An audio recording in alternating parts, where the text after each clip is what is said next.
Great to see you again. Great to see you too, Betty. This wonderful scenery out here. It's gorgeous, isn't it? So Pat, tell me about the corporate culture at HPE. I would define the culture at HPE. Innovation has been in the DNA of the company and at the center of everything the company does. It intersects, though, with a culture around customers and business outcomes for customers, because innovation without a focus on producing something for customers that benefits them is just innovation. So how do you keep corporate culture intact through lots of changes? It starts with the top of the company, with right? Just communicating. It starts with the CEO and what he does and how he makes decisions, making sure there's clear understanding of the values, of the culture, there's voice of the workforce, surveys. Right, and that communication is so important. Yeah, absolutely. Who do you surround yourself with in business? Throughout my career, I have always tried to surround myself with people who know more than I do, people who have different backgrounds and experiences than I do. I'm a big believer in the value of a team. I think business is not an individual sport. I think it's a team sport. Who do you admire in business? I really admire founder-led CEOs who have a commitment to do good and to grow businesses, but they don't get swayed from their passion. You're an example. You saw an opportunity and you created Radiate.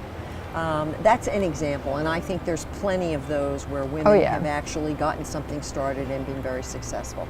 How much does instinct play in your decision-making process? I define instinct as the collection of your experiences, because it is a reflection of what you've learned over time. I like to combine what are the facts, what are the pros, what are the cons, what problem are we trying to solve, with, you know, what does my gut tell me about what the right answer is here? So it plays a role. And how about data? Data plays a role. You have to be careful, because depending upon what kind of decision you're making, you can overindulge in data. Yeah. There's so much data today and so many ways to slice it. Now, what about when you get to a point where it's hard to make a decision? How do you overcome indecision? Solving business issues is about bringing the right people together in a team with diverse points of view, really focused on solving a problem. And I used to tell my team when I was a CEO, I say, look, you may not always agree with where I come out, but you'll always believe that you had a chance to be heard.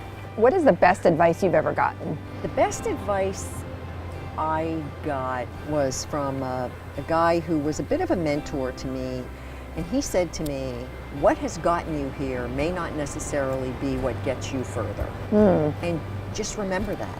How do I need to lead? How do I need to manage? What do I need to change to be more effective in my next set of responsibilities? In any career, there are ups and then there are downs. Oh, yeah. And a lot of people look at someone like you who's so successful, has accomplished so much. You know, when you do hit a wall, what do? How do you solve that? Listen, you know, when I became CEO of Lucent, it was just before the most severe crash in telecommunications ever. It was a crisis of untold proportions. And so you need a plan. It can't be perfect. You don't have time for it to be perfect. You need people aligned around executing it. You need to measure it. You need to get it done. You got to keep people in the boat with you as you manage your way through a really trying time. And that's a lot of communication. You are, in fact, creating some level of confidence that you're going to get through it.